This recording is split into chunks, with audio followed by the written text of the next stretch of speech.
Ini adalah tapir Malaya, dan ini adalah anaknya. Ini adalah tapir Brasil, dan ini juga anaknya. Ini adalah tapir Bairdi, dan kenapa semua anak tapir punya penampilan yang berbeda dari induknya.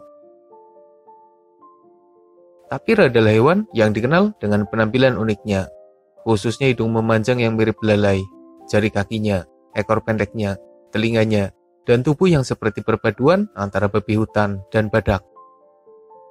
Dari 4 spesies tapir yang masih ada, masing-masing punya keunikannya sendiri yang membedakannya dari spesies lainnya.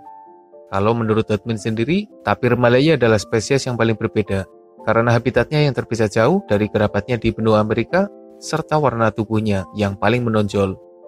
Dengan beberapa perbedaan kecil yang ada, kita masih mengenali mereka sebagai tapir.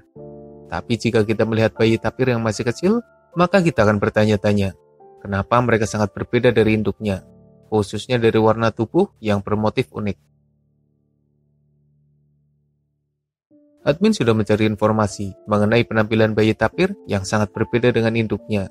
Tapi tidak ada satupun informasi yang bisa menjelaskan bagaimana bayi tapir bisa punya motif yang sangat unik itu. Kebanyakan informasi hanya membahas manfaat motif garis berbintik yang ada pada tubuh tapir kecil. Motif yang unik itu digunakan untuk kamuflase, karena mereka punya motif yang bisa menyamarkannya ketika berada di permukaan tanah. Berbeda dengan tapir dewasa yang bisa melawan balik para pengusiknya, tapir kecil masih sangat lemah dan ketika bahaya mendekat, pilihannya hanya 2. Melarikan diri atau bersembunyi dengan menyamarkan tubuhnya. Dan dengan motif unik yang ada di tubuhnya, bayi tapir biasanya mengambil pilihan kedua ketika bahaya mendekat. Motif garis berbintik di tubuhnya akan mulai memudar pada usia 3 bulan, dan setelah 6 bulan, motifnya akan hilang, berganti dengan warna asli mereka seperti induknya. Jika kita amati, bayi tapir ini agak mirip dengan kancil, atau bahkan bayi babi hutan. Selain tapir, ternyata masih ada beberapa hewan yang melahirkan bayi dengan rupa yang lumayan berbeda dari dirinya. Emu adalah burung asli Australia yang berukuran besar dan mereka tidak bisa terbang.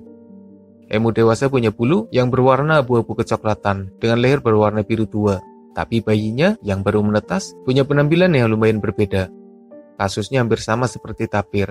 Bayi emu menetas dengan motif bergaris yang terlihat jelas. Manfaatnya juga sama, untuk membantu mereka berkamuflase di permukaan tanah ketika bahaya datang mendekat. Di habitatnya, emu lumayan aman dari para pemangsa. Sejauh ini, pemangsa paling berbahaya adalah dingo, dan emu dewasa masih bisa melawannya ketika mereka coba menyerang.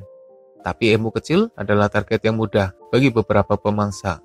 Entah dingo, rubah, kucing liar, elang, kadal monitor, atau bahkan ular. Jika mereka bersama induknya, mungkin mereka masih aman karena perlindungan dari sang induk.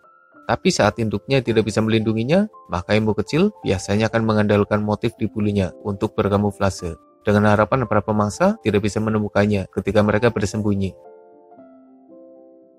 Bayi panda terlahir buta, dengan ukuran yang sangat kecil, bulu yang masih sedikit, dan penampilan yang sangat-sangat berbeda jika dibandingkan dengan induknya.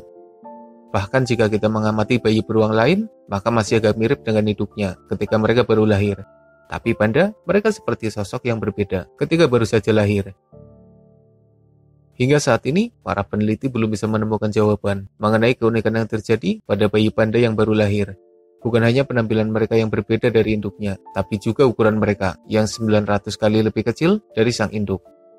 Tentu ada penyebabnya. Apakah sang induk memang kekurangan gizi ketika mengandung? Atau bayi panda terlahir prematur sehingga belum sempurna? Kita masih menunggu jawaban dari fenomena beruang lucu yang unik itu. Panda sendiri punya perkembangbiakan yang lumayan merepotkan dan menyebabkan populasi mereka susah berkembang. Induk panda hanya mau merawat satu bayi saja. Jadi ketika sang induk melahirkan lebih dari satu bayi, maka hanya ada satu yang berpotensi selamat dan tumbuh dewasa. Sementara bayi lain biasanya dibiarkan begitu saja tanpa perawatan dari sang induk. Induk panda enggan merawat banyak bayi karena mereka merasa tidak sanggup melakukannya. Panda dewasa punya menu makan berupa bambu muda dan asupan gizi dari makanannya itu tidak mencukupi kebutuhan nutrisinya. Jika harus merawat lebih dari satu bayi, maka induk panda akan kekurangan gizi dan anak-anaknya juga akan terpengaruh. Untungnya orang-orang bisa mengakali kebiasaan induk panda itu. Ketika panda melahirkan lebih dari satu bayi di penangkaran, orang-orang akan merawat semua bayi panda. Mereka seakan menipu sang induk supaya mau merawat semua bayinya. Tentu dengan tambahan nutrisi, supaya induk panda bisa memberikan susu yang cukup bagi buah hatinya. Lutung gelabu adalah jenis lutung yang hidup di wilayah Malaysia, Kalimantan, dan Sumatera. Mereka adalah primata unik dengan warna gelabu dan biasanya tidak punya motif mencolok yang ada di tubuhnya. Tapi anaknya yang masih kecil, mereka lahir dengan bulu berwarna orange. Itu adalah warna yang sangat mencolok, warna bulu yang sangat berbeda jika dibandingkan dengan sang induk. Seperti kasus lainnya, admin juga tidak menemukan informasi mengenai penyebab warna orange yang ada pada bayi lutung gelabu. Apakah warna orange itu berasal dari kandungan makanan atau sel khusus yang ada pada lutung ini? Tapi yang pasti, warna bayi lutung yang sangat berbeda itu telah menarik perhatian para peneliti. Berbeda dengan tapir atau emu, yang motif tubuhnya dimaksimalkan untuk berkamuflase. Bayi lutung yang berwarna cerah itu tidak bisa berkamuflase, karena jadi jelas. Warna bulu yang terang itu berguna bagi sang induk ketika mengawasinya di dalam hutan. Mereka bisa terlihat jelas karena warnanya. Selain itu, warna mencolok pada bayi lutung ini juga menarik perhatian dari betina lain di dalam kelompok yang membuat mereka menyukai bayi itu dan ikut membantu pengasuhannya. Kasusnya mirip seperti bayi manusia yang lucu, di mana tetangga biasanya akan berebut untuk ikut mengasuhnya.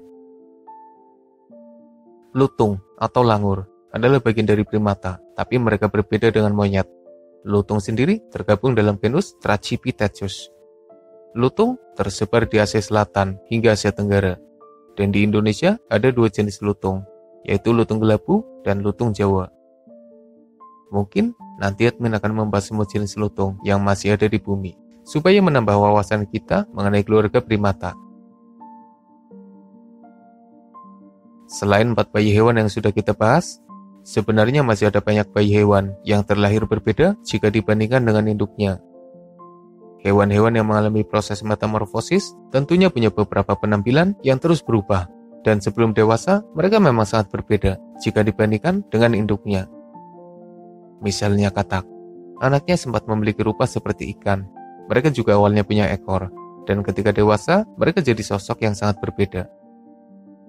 Hewan lain seperti angsa, anjing laut harpy, king vulture, burung hantu, echidna, flamingo, hingga wombat juga memiliki bayi yang lumayan berbeda jika dibandingkan dengan sang induk. Tapi admin tidak membahasnya dengan detail, karena setelah admin teliti lebih dalam, masih ada banyak persamaan yang bisa dikenali dari kelahiran mereka. Dengan perbedaan yang sangat jelas, untungnya induk hewan yang punya bayi unik itu masih bisa mengenali anaknya dan tidak mempermasalahkan rupa keturunannya. Mereka tetap merawatnya dengan sepenuh hati, dan setelah sekian waktu berlalu, mereka memang berubah jadi sosok yang akhirnya mirip dengan induknya. Semoga bermanfaat. Makasih udah nonton, dan mohon maaf jika masih banyak kesalahan.